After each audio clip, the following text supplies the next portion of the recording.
you came to Dubai a few years ago, you'd have got this, sand and loads of it. Then an amazing thing happened. Fantasy became reality, and in the space of just 20 years, Dubai turned from desert into a jaw-dropping oasis of stone, marble, concrete, glass and raw excitement. But the bolder and wackier the idea, the more likely it was to be accepted. Giant islands the shape of palms that could be seen from space.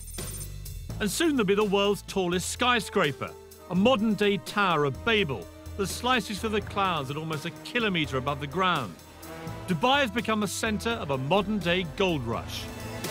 But the big question for Dubai is whether this great global credit crunch is going to bite here, and whether that will turn the Dubai dream into a nightmare.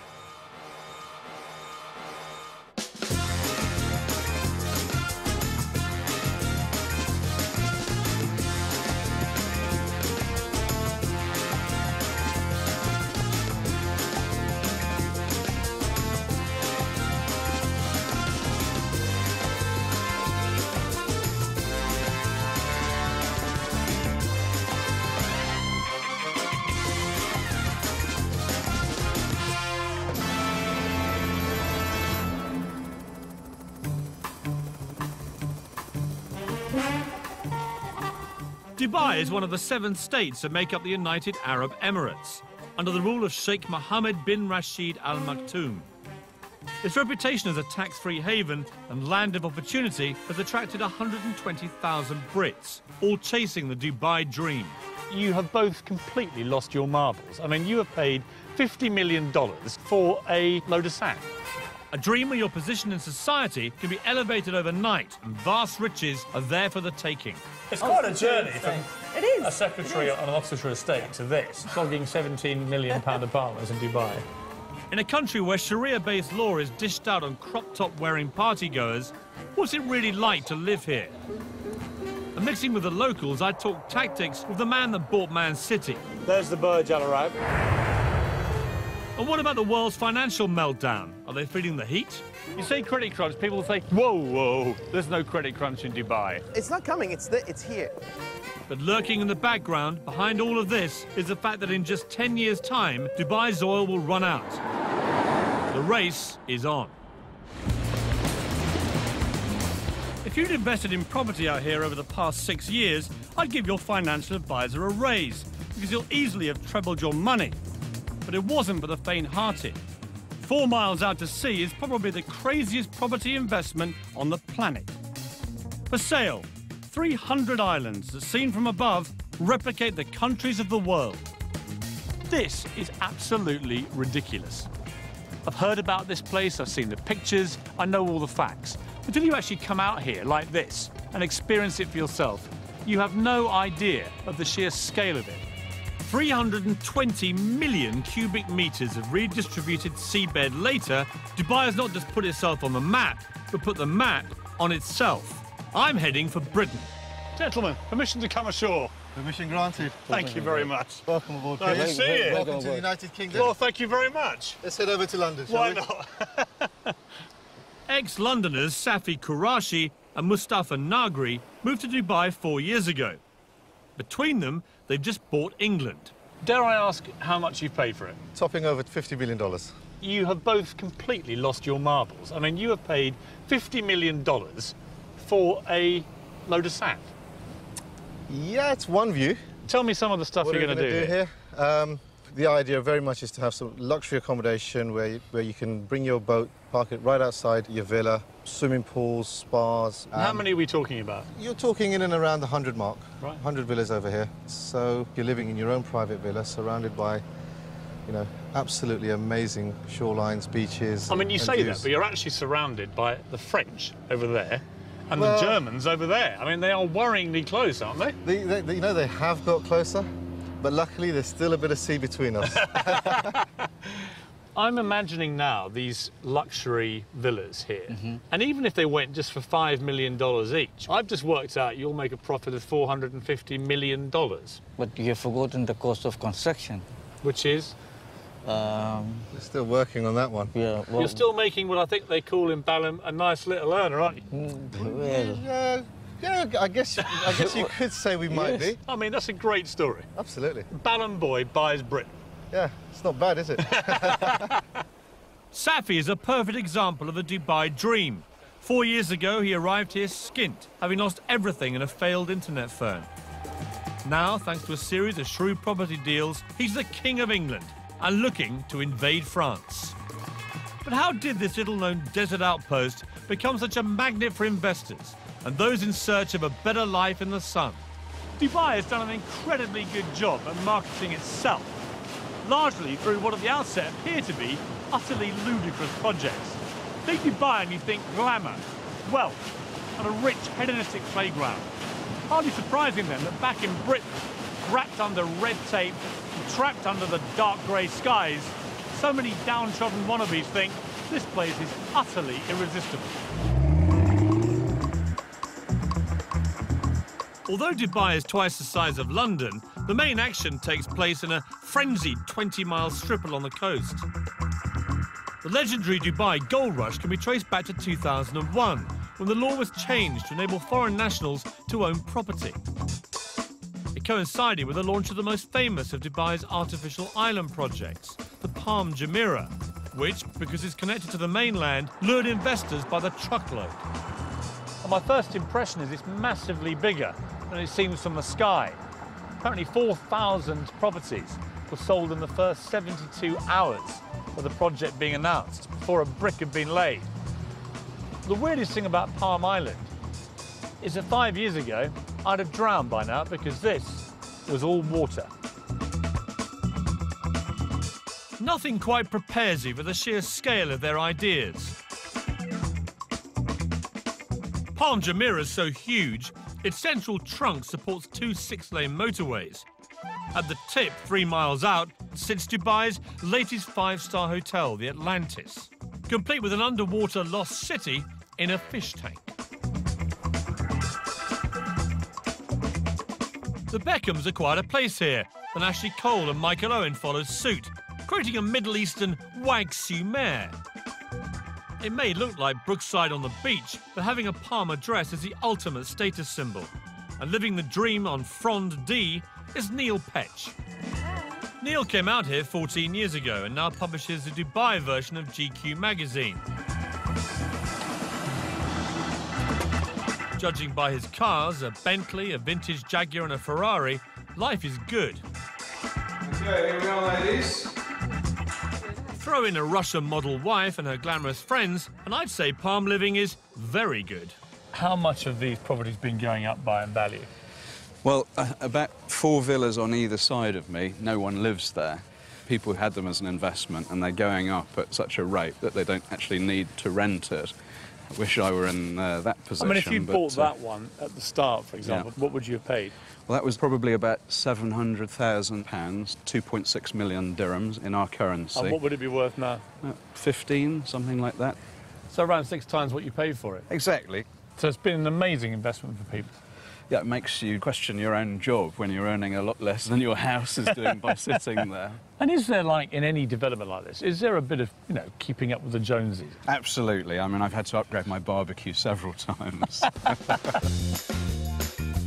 Dubai has learnt a very British lesson. We do like to be beside the seaside. Waterfront property commands a premium, and building out into the sea will add 300 miles to their coastline. But when we struggle to build something as simple as a Millennium Bridge, how do you create an entire city in just 20 years? I have some days when I say, you know, this is crazy. I want to go to New Zealand. I want to live in a farm, you know. And when you built it, how do you make sure the rich come flocking? This is ridiculous. I mean, how many towels are there? Why would you need 100 towels? And at the world's only 7-star hotel, I sampled the Dubai dream for myself.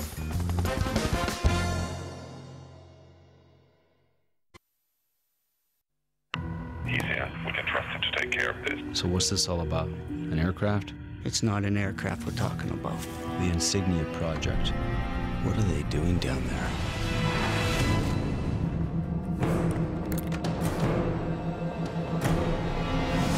It's not like other cars. It's as if it can see. It reads road signs. How's that possible? I don't know what kind of technology they're using. They can adapt to impossible conditions. What else can it do? Discover Vauxhall insignia. The HSBC Plus account is all about service, getting things just the way you like them. An account that includes roadside breakdown assistance, people you can call on 24/7, and of course, special rates. What's more, you'll find an introductory offer if you apply now. Upgrade to HSBC Plus. I've been on at you for ages to do this. Mum's been on at you to do it. Whoa. What's the rush? Yeah, you're pushing it all onto me. It's always my fault. Hang on. Nearly all TVs can be converted to digital, so you don't need to throw away your television. Right, back happening. You are joking.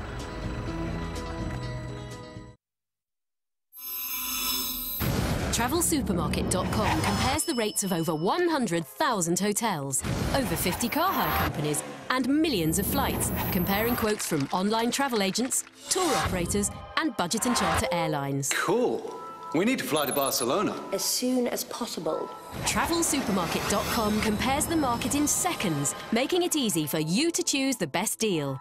TravelSupermarket.com, the price comparison site. With more than 1 million homes for sale or rent, you'll see more at rightmove.co.uk.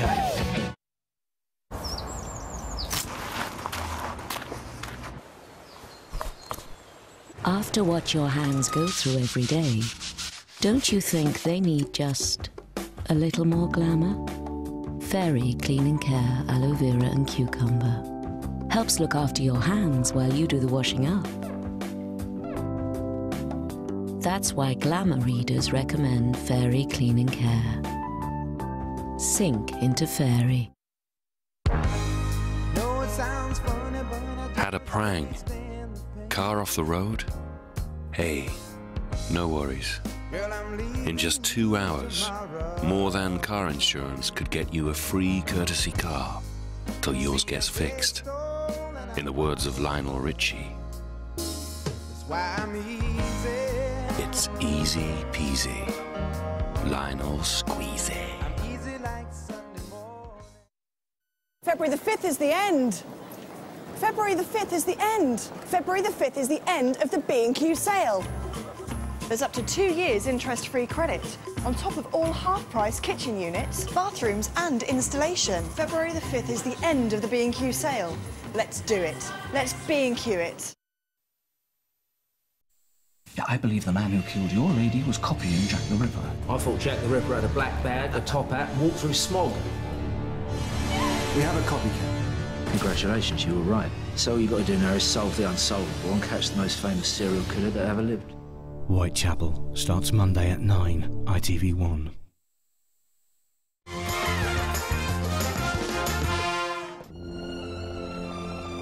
There are times when we build things so astounding that they become testaments to human ingenuity. The pyramids of Egypt, the Great Wall of China, and now, Dubai? Extravagance and Dubai go hand in hand, but this really does take the gold-plated biscuit. It's rumoured this 7-star hotel costs so much to build and run that it will never make a profit. But that's not the point. The Burj Al Arab is Dubai's Eiffel Tower, part of ruler Sheikh Mohammed's vision to put this place on the global map.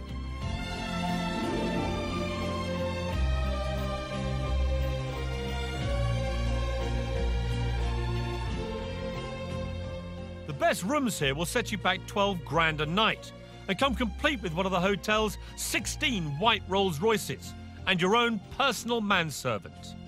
They boast that they cater for every whim at the Burj Al Arab, and that's certainly the case with me, because I spent my entire life waiting for a bed where I could go to sleep looking at myself.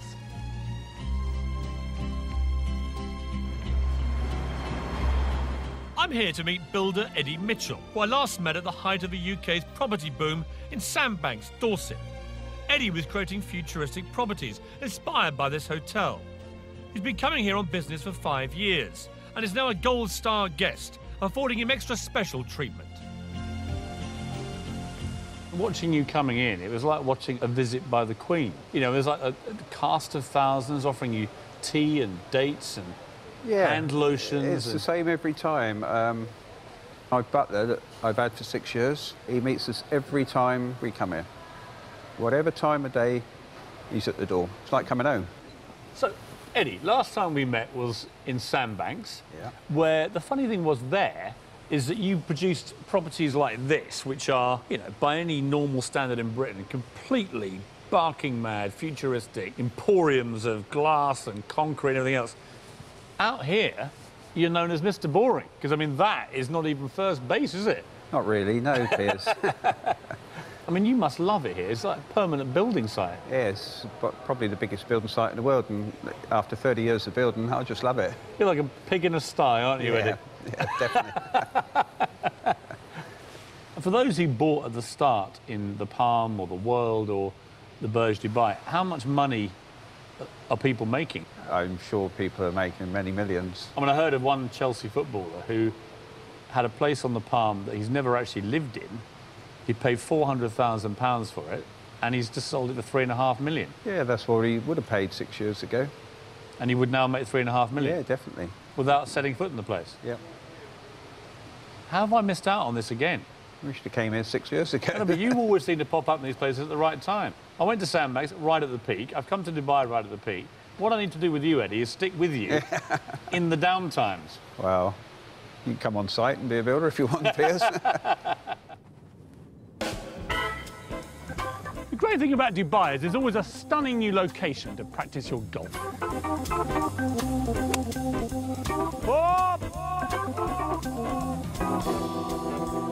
But you wouldn't have thought you could practice your skiing as well. This is Ski Dubai. It's 45 degrees centigrade out there, and in here, -4. In fact, it's absolutely bloody freezing. The thing about Dubai is that the crazier the idea, the more likely it is to be accepted. There are many extraordinary feats of construction underway in Dubai at the moment. A few more remarkable than this. It's going to be the biggest theme park in the world. It's going to be 107 square miles. Or to give you some idea of perspective, bigger than Birmingham. But even more extraordinary is the fact that they boasted that the catchily named Dubai Land would be finished into 7 years. Achieve that in the current economic climate, and I'll eat my sunglasses. This is a model of what the theme park will look like, and quite frankly, it's one of the most breathtaking things I've seen in my entire life. There are going to be life-size replicas of the Taj Mahal, the Eiffel Tower, the Egyptian pyramids, even Big Ben and the Houses of Parliament. There's a Las Vegas-style strip, only it's 4 times as big as Vegas. There's only one word for this: bonkers. But in Dubai, biggest is best. This humongous fish tank is built inside the world's biggest shopping centre, next to, yes, you're way ahead of me, the world's biggest building. I've been to lots of tall places in my life. The Empire State Building, Eiffel Tower. I worked at Canary Wharf for 10 years. But I've never, ever seen anything quite like this. The Burj Dubai is already 720 metres tall, making it the highest building in the world. But the really scary thing is it's still growing. Probably the most unnecessary sign of all time. Please don't lean on the doors. The sheer bravado of this structure beggars belief. They're even adding a new story every 3 days. It's another part of Sheikh Mohammed's plan to make sure Dubai stands out. The final height is still top secret, but the ambition is to be almost double the height of the next tallest building on Earth. The Earth's vanishing. I've never been this high in my life anywhere. Mr. Ali Alabar, the 5th most powerful man in Dubai, is chairman of Emaar, the government-backed construction company building the tower. So we're right in the middle here on floor 160. We're 611 metres up. Yeah. there's still, as I can see, I mean, there are 20, 30 floors more already under construction. Yeah. Does it wobble, this? I mean, does it move around? No, it doesn't move much. Do you know how far? I think if it moves maximum, probably move this much. Who's going to be here? I mean, who will be on these floors? I think indeed these are office floors. People have bought private apartments here too, right? Correct. Yes. What was the most expensive one, do you know? A whole floor could probably cost you about $45 million, a whole floor. Oh, bargain. Yeah, it's a bargain compared to London prices, of course. You know Sheikh Mohammed better than many people. How would you describe him? I've been with him 15 years, and there are times when his energy is so unbelievable. This building here, the first time we've designed it was 90-story, and the meeting was 1 minute. And His Highness said, no. I said, okay. So I did, I think, about 120. He said, no. So I just brought a chart of all the tall buildings in the world, and I put in this building. And he said, okay, how much taller than the tallest? I said, well, we're about 40% taller. He said, good, you go.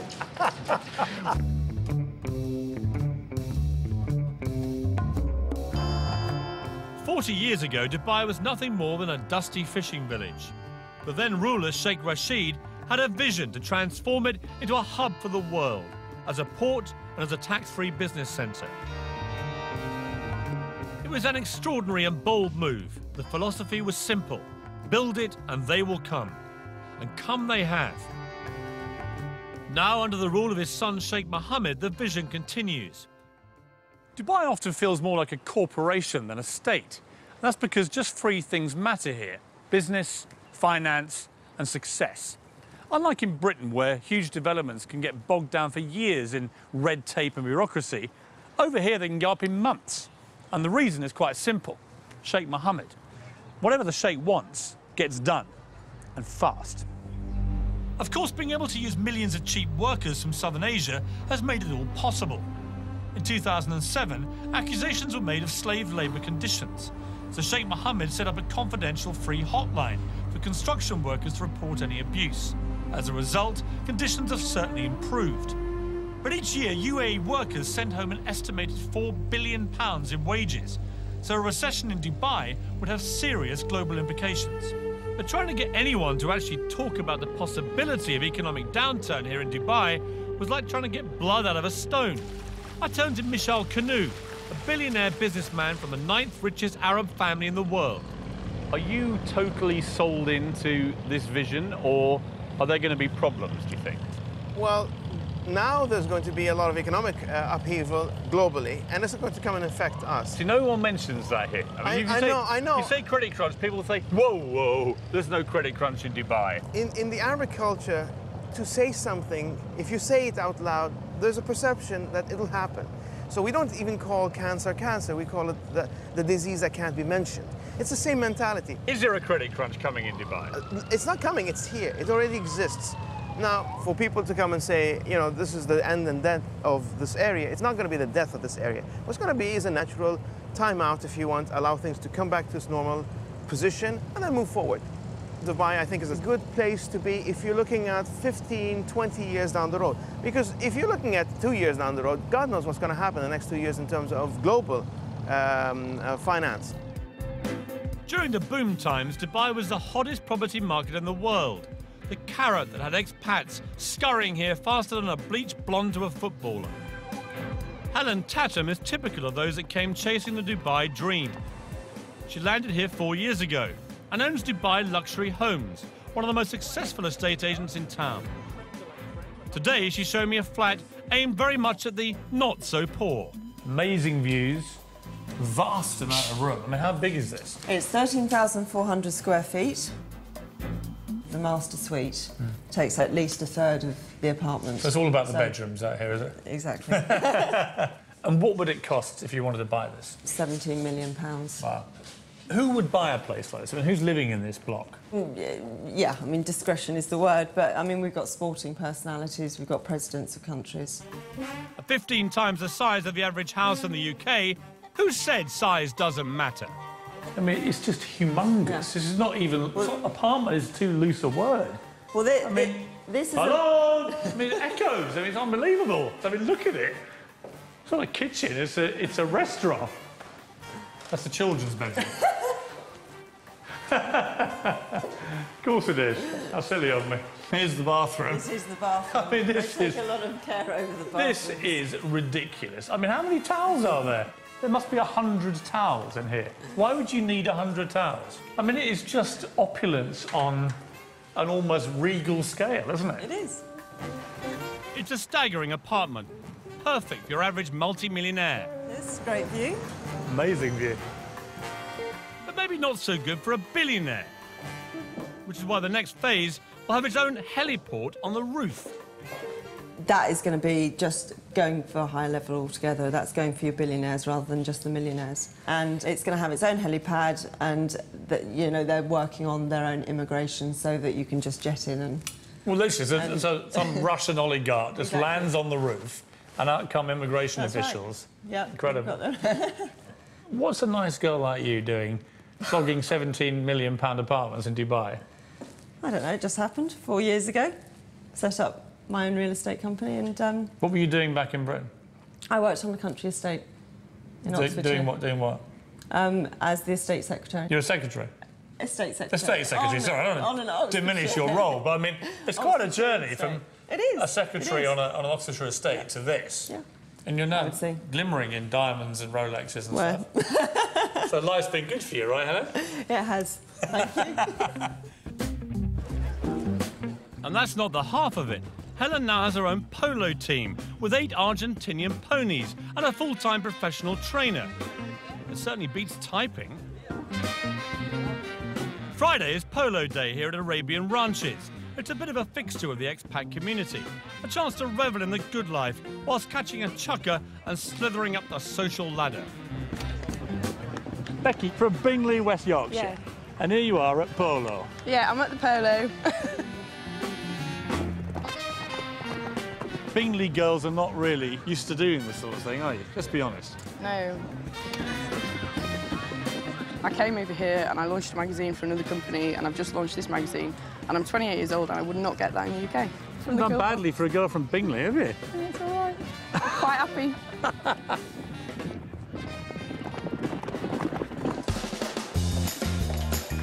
It's easy to get drawn into the good life in Dubai. Like the buildings that are going up, somehow out here, your expectations are, well, just higher.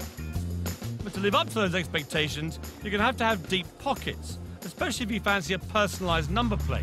I have the 93. And how much was that? $2 million. $2 million? Yes. And I'll find out what it's like to live where hedonistic Western playgrounds exist in a country governed by strict Muslim values. And what happens when you cross the line. Do you live in permanent fear that a wrong word could see you on the next plane back to Britain deported?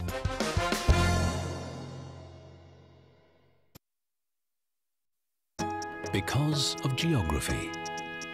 Because of pearl divers and gold traders.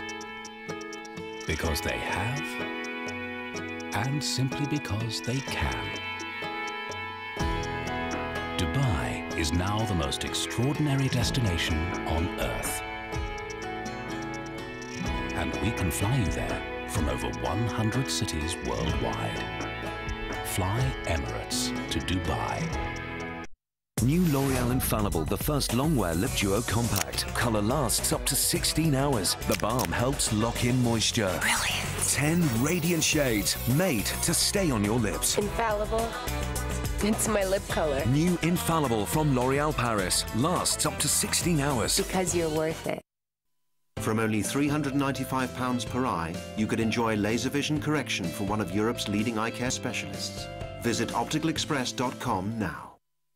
The rip-roaring theatrical blockbuster Mary Poppins is now on at the Palace Theatre Manchester. Book your tickets today. Must end the 7th of March. How do you decide what's effective for your very dry skin? E45 cream is medically proven.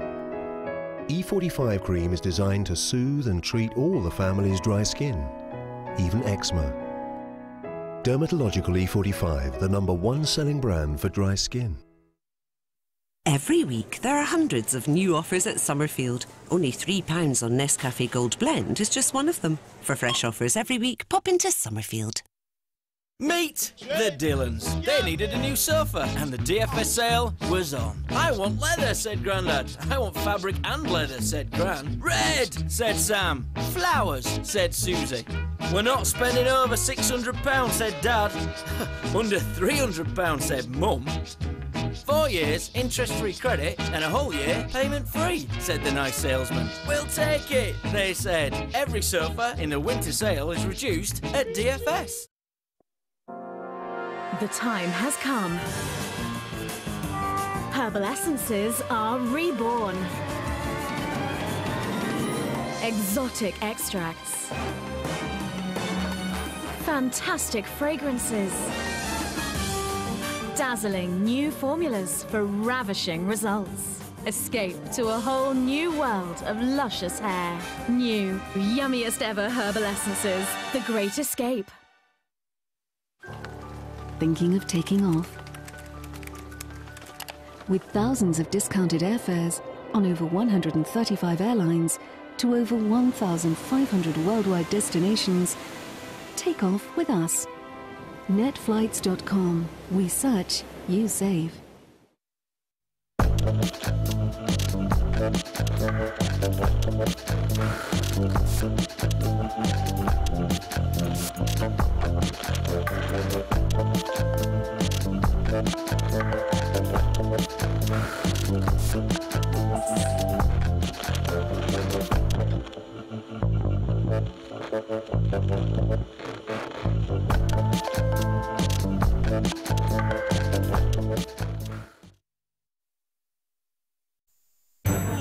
Meet Ned. With a single touch, he can raise the dead. Saving his childhood sweetheart Chuck from a watery grave, they fall in love but can never touch, for the slightest contact would result in instant death. Between murders, resurrections, lies and love, they manage to run a pie shop. Brand new Pushing Daisies, Friday at 10, ITV1.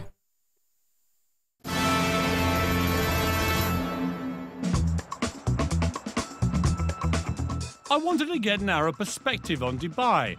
Fortunately, the man that bought Manchester City, Dr. Suleiman Al Fahim, has a house here. He's made a fortune in property and is the Alan Sugar of Arabia, with his own apprentice-style TV show and even his own catchphrase. Impress me. When he said he'd show me around the city, I didn't realise he meant in his own private jet. He impressed me.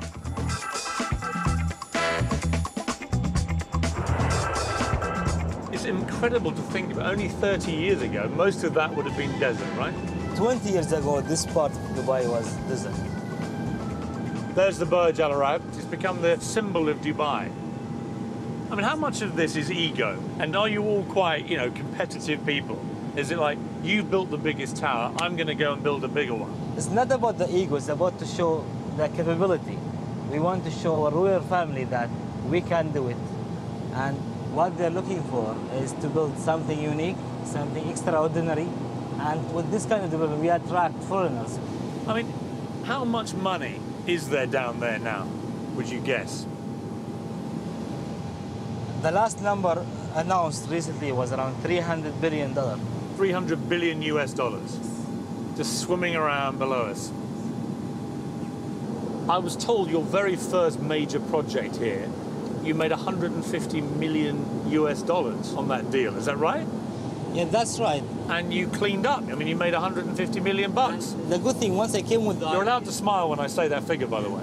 I know to you it's not much money. To me, I mean, this is like unbelievable. What's it like being a billionaire? You look like you have a lot of fun. You're always smiling. Yeah, you really enjoy it. For us, we don't really enjoy with money and cash. We really enjoy with family. It's about more cultural friendship between the family relationship and the friend relationship. Now that's a family I'd like to get into. I wonder if he has any single female relatives. So, we've seen the city from the air. Now it was time to see it at ground level, in the world's only Versace Lamborghini Murcielago. Dr. Suleiman paid $600,000 more than the standard car for this designer model to ensure he cuts a dash on Dubai's highways. The big thing in Dubai is about number plates, isn't it? Yeah, number plates is very important. Your one is 737. Is that a valuable one? Yes. But the 2 digits is more important. I have the 93. 93? I bought because that's the year of graduation of my wife. And how much was that? Today it's worth $2 million. $2 million? Yes. For 93? Yes. Somebody would pay you $2 million for that? Amazing. Thank goodness his wife didn't graduate in '83. Even he might have struggled to pay for that one. With such mind-boggling spending power on tap, it'll come as no surprise that all pockets are catered for. Shopping here at one of Dubai's super malls is a bit like being back at home, to be honest. Harvey Nicks behind me, a Lacoste over there, Starbucks, Zara. The only difference here is you've always got to look out for that unexpected visit by the billionaire Arab sheikh. So, how about a mobile phone? What do they cost? It will be 110. £110? Yes, £1,000. £110,000, I see. And this one? This is £100,000. Oh, OK, so that's a bit more of a bargain. Yes. So do you actually sell these phones? A few weeks ago, the one sheikh chose 4 telephones. So an Arab sheikh came past your shop and bought 4 of these? Yes. For £500,000? Yes. Blimey, what on earth do you do when you want an upgrade? It's all so easy to get sucked into the affluent lifestyle in Dubai. The place just drips success. Most expats here enjoy a quality of life they could only have dreamt about back in Britain. Vast villas, sprawling staircases, giant swimming pools and personal maids. They spend their days enjoying the leisure at 5-star hotels like this, and their nights at parties covered by the society pages of Hello magazine. Small wonder then that so many start to feel, well, a little bit grand. After all, back in Britain, they were minnows. Here in Dubai, everyone's a whale. Tonight's the Hot 100 party, an annual event where the local version of Hello magazine draws up a chart of all the movers and shakers in town. In the main, it's the likes of spa managers and boutique owners that make it, but it's taken very seriously. If you're in, you're in. And if you're out, you may as well be in Goodbye magazine. You've made it. You haven't. Well, actually, I may have. I've just been speaking to the editor. There's this whole sort of strata zone that you get into when you get into the Hot 100. I mean, it's quite cool to be considered, like, hot. And apparently none hotter than yours truly. Well, the hottest thing that I found at the Ahlan Hot 100 party is Mr. Piers Morgan. Welcome. Hello. Expat life here revolves around the 50 or so 5-star hotels. That's because once inside, you never need know you're in a country where alcohol is frowned on, it's illegal to kiss in public, or be gay, or share a flat with your girlfriend. Dubai knows it needs Westerners to succeed, and so deliberately turns a blind eye to goings-on, providing they go on the private property of the hotels, a kind of expat bubble where life is good and intoxicating. The Barasti Bar is a regular expat haunt. It's not far from where a couple of Brits were recently arrested for having sex on the beach, although I believe that might be illegal back home as well. Enjoying herself in a slightly more legal way is 46-year-old mother of 2 from Birmingham, Karen Brady. Dressed to kill tonight, Karen? Always, always. Is this your nightly This is garb? generally, yes, generally. Less is more? Less is more. Less is definitely more. And what's it like, I mean, the nightlife here? Every single night you can party without fail. Come out here, party. It's like non-stop. And you get drunk? Frequently. And are you making loads of money here? Absolutely loads, millions. No, So you here, came loads for of the friends. money and the parties? Absolutely, yeah. In what order? Well, first money, then the party. And what's the man scene like here? I'm not looking for a man, I'm just here enjoying myself. I've been married all my life and I'm not doing that anymore. But you go on dates here and stuff? Sometimes, yeah, I do, yeah. I like to have dinner with intellectual men, but I generally don't fancy them. Right. Well, we should go for dinner then.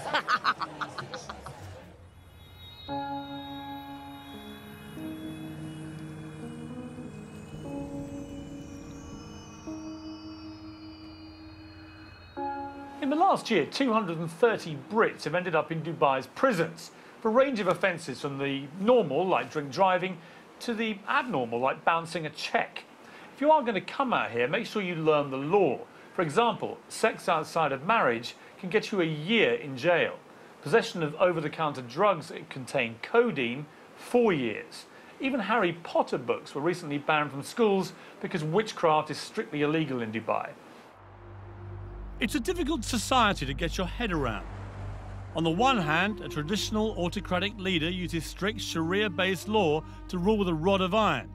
On the other hand, in the five-star hotels, you can forget you're even in the Middle East. But the two cultures exist side by side in parallel universes, and except for at the shopping malls, rarely mix. Consequently, the expats live in fear of making a silly mistake or inadvertently breaking a law that could, with a swipe of the pen, see them deported. I drove into the desert with blogger and ex-journalist Alexander McNabb. He's been living out here for almost 20 years and has first-hand experience of what happens when the two cultures clash. It is. It's like being on the moon, isn't it? Amazing. When I first moved here, that was in the early 90s, I came out here running a magazine which was shut down because I criticised the wrong guy's computer. It was a computer review mag, and the computer didn't work. And so we said the computer doesn't work, which in retrospect was probably naive of me. Well, to tell the truth. To tell the truth. But it offended a man who happened to be related to a man who happened to be in a position to do something about it. So my office was sealed by the Ministry of Information. Now, the great thing about Dubai today is that actually probably can't happen. Is it relaxing, the censorship? Is it getting easier? Yes, it is. If you can stand up a good story where a government department has behaved appallingly, I think you've got a chance of running that story. When I first came out here, you wouldn't have done. So you're now seeing allegations being made against some quite big figures in government and corruption investigations going on that were unthinkable here. It's a process of change. If you're in the media out here, as you are, do you live in permanent fear that a wrong word could see you on the next plane back to Britain deported? Are you wary about what you're telling me, for example? No, I don't think I have that fear. I might be horribly wrong, but I don't think I have that fear. I don't live in fear. I don't live in fear of saying what I think. I don't worry, but I've just seen 2 quad bikes with a couple of government officials nipping over that dune. It's you they're after. They've been listening, haven't they? Part of the problem lies in the fact that the Sheikh can change laws virtually overnight. Tenants and landlords who ignore the villa sharing ban could be fined up to 50,000. While we were filming, in an attempt to stop overcrowding amongst unskilled workers, it was decreed illegal to share property with anyone except close family. If you're thinking of coming out here, make sure you do your homework. Disconnecting water and power supplies. Super. I'm off to meet an old friend, Patty Parfit. She moved out here with her son Harry after separating from her wayward husband Rick, guitarist of Status Quo. She'd been out here on holiday and thought Dubai would be the ideal place to change the status quo and mend a broken heart. A year on, however, and the Dubai dream is turning sour. Nancy, hello. How are you? Hello, I'm good, thank you, How darling. lovely to see you. And you, how are you? The last time I saw you was on a Status Quo tour bus. We don't talk about that. Welcome to my home. So this is your lovely piece of Dubai paradise. This is nice. this is our little hacienda. So this is the lounge. Yeah. This 4-bedroomed house is typical of the expat family lifestyle out here. Inside landscape gated communities and miles from anywhere. So this is the kitchen. Mm-hmm. Thankfully for the neighbours, it's detached. So, Paddy, you're in a very nice place here, but it's half an hour inland. What would you pay here for your rent? What do you... Oh, you're going to die. £32,000 for the year. And you have to pay Wow. up front in Dubai. So that's you had to write a cheque for £32,000? Yeah. For a year's rent in advance? Yeah. See, that strikes me as pretty expensive. It is. I mean, it's ridiculous So rent. your rental is up for renewal. What are you going to do? I'm taking it for 6 months, and then I just see how I go there. And what are they going to charge you for that? £27,000. What? In 1 year, they've nearly doubled it? Yeah. So, be warned, if your employer's not subsidising your rent, you'll be in for a nasty shock.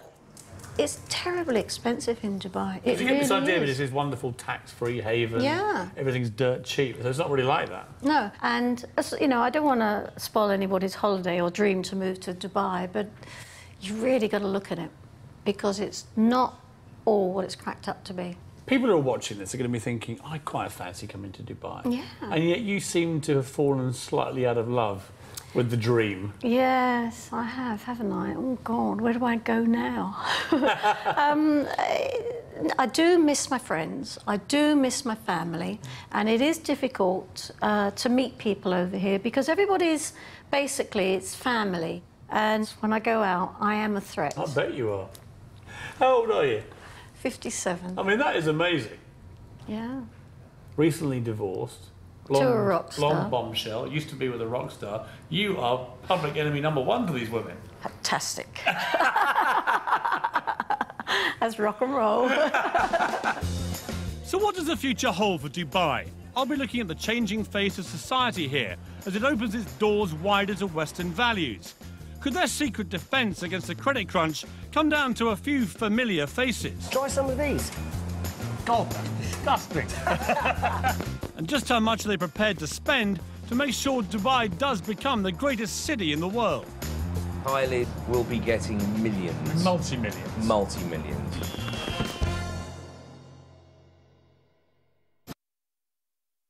Take me riding in the car, take me riding in the car, take you riding in my car, I'll take you riding in my car.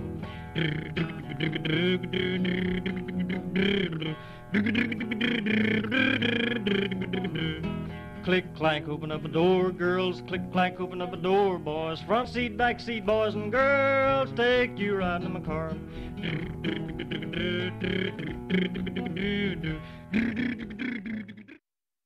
Just listen to that. The wonderful sound of See that? the upper classes. If you're really posh, you fly in. And unlike the poor old birds, you get to fly out again. If you want to fit in here, helps if you talk posh or speak Latin. But you don't have to be posh to be privileged. If you have 4 years no claims discount, Privilege will beat your renewal quote or give you a £50 discount if they can't. Afternoon, George. Call now or visit privilege.com. For years, I fought just wrinkles. Now I fight what can age me most. This innovative Olay Affinity UV foam fights the look of what can really age you most. Discoloration, brown spots and wrinkles. For more luminous, even skin tone. Olay Affinity foam. And in a recent Woman and Home survey, 3 out of 4 readers who tried Olay Affinity said they would recommend it. Definitely love the skin you're in. I could chat all day, but it's only a 10-second ad. Long enough for a better than half price on skin, hair and nails, Mr. Holland. Mr. Barrett. You'll always find great low prices at Morrison's. All this fruit and veg, just 50p each. The Price Crunch at Morrison's.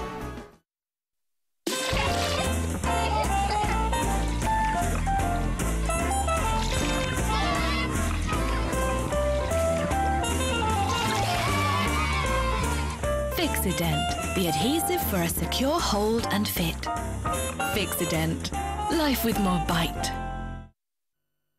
Feeling stressed? We all do sometimes, but there is a natural way to help you deal with it. Calms is an effective herbal remedy that helps lots of people cope with their stresses and worries, however big or small. So whatever's stressing you out, you can feel a bit more calms and in control.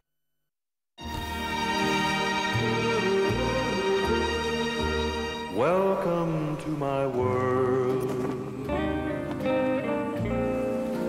Won't you come on in? Welcome to my world. Built with you in mind. Thompson Holidays, built with you in mind. When Laura kept nodding off on her way to work, she felt it was time for a health assessment. She soon found herself in a very nice Bupa Wellness Centre. From her eye test to her ECG, they made it all nice and simple. Then she had a whole hour to chat to Sophie, the doctor. "You're a little anemic," said Sophie.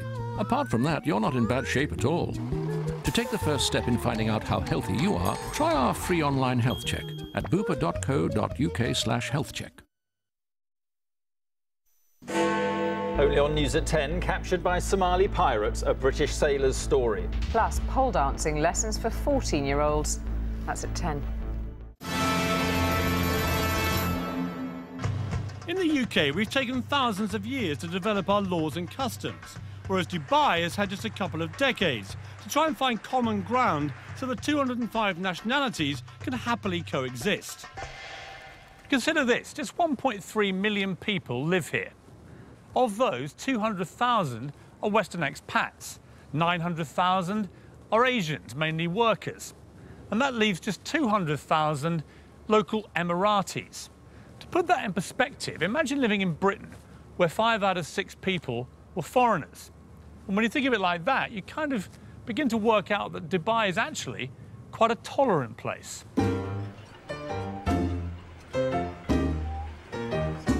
It's a sign of Dubai's willingness to welcome foreigners into its midst, to keep moving forward. And someone taking full advantage of that acceptance is Derek Khan. Oh, it's very good. Derek, a former fashion stylist to pop stars like Salt and Pepper and Snoop Dogg, is today better known as an ex-jewel thief. What happened? Very stupidly, I pawned jewels. And of course, pawning, you don't pawn what is not yours. And I dug myself into a nightmarish hole. I would have to go take one piece of jewel, go to another company and lied, basically, to get another piece, and which I pawned, and it became a circle, a nightmare circle. And you got a 2-year prison sentence? Yes, I did. He served 2 years in a New York jail for his crimes, was kicked out of the US and settled here in Dubai, reinventing himself as, get this, a jewellery designer. There you are, a convicted thief, felon, for want of a better phrase. You're kicked out of America, and then Dubai, where you would imagine they're quite strict about that kind of thing, they welcome you in here. I was accepted into Dubai because I think I was very straightforward with what I had done. I was very straightforward in who I am, and they kind of saw what I can do. You're also fairly unique, Derek. I mean, there aren't many Dereks in Dubai that I've met. Not with this look, the whole thing, you know? Well, you'll be surprised. Dubai is just, you know, again... There are more of you out there? I hope not, but... Put it in, give me a little swing. What I hear everywhere is that if you do this, you're out. If you do that, you'll be deported. So, what I haven't found is any real evidence they actually do this. I mean, do people get chucked out of Dubai? Well, of course they do. You know people who've been deported? Well, no, I don't. That's the point. I mean, I don't know anyone who's been deported. But, you know, the thing is... There seems to be a collective fear of being deported without any evidence anyone ever is. Well, listen, the collective fear works because guess what? I can open my car, and especially from New York City, I could never dare leave my computer in the car. I do it all the time. I leave my doors unlocked at home. You think that the rules are a small price to pay, really? For... Oh, a very small price to pay. You know, it gives you that sense of security. And I couldn't be happier here. Right, beautiful, beautiful. Right. Lovely. If Dubai is going to succeed, now more than ever it needs people. It has to be seen as the in place, somewhere you can't afford not to be. So when Dubai can't build it, Dubai buys it, spending millions on celebrity names and, crucially, brands. Gary Rose is the latest big name lured into town. He'll be in good company. Gordon Ramsay and Marco Pierre White are already here and raking it in. Gary, how are you? Hi, very good, thank you. Nice to see you. Very good. You too. You came just at the right time. Try some of these. That is a little salmon fish cake with a lemon hollandaise. God, that's disgusting. I don't even laugh. I mean, it's actually delicious, but just to see what your face is like, it's delicious. Tell me, Gary, you've flown all the way to Dubai, and you've flown all the food out here as well. Oh, yes. Why don't you just stay in England? Oh, yes.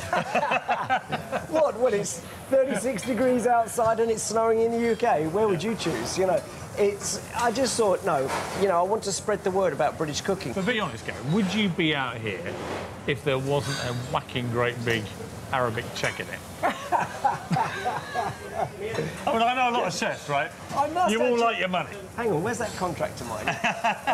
Yeah, no, it's not a question of that, is it? I mean, that's always Isn't it, though? Because, I mean, I know a lot of brand names like you. You're such high commodities out here that they will pay whatever it takes to get you. Well, I think, you know, if I start cooking for money rather than cooking for what I really believe in, I'd rather give it up.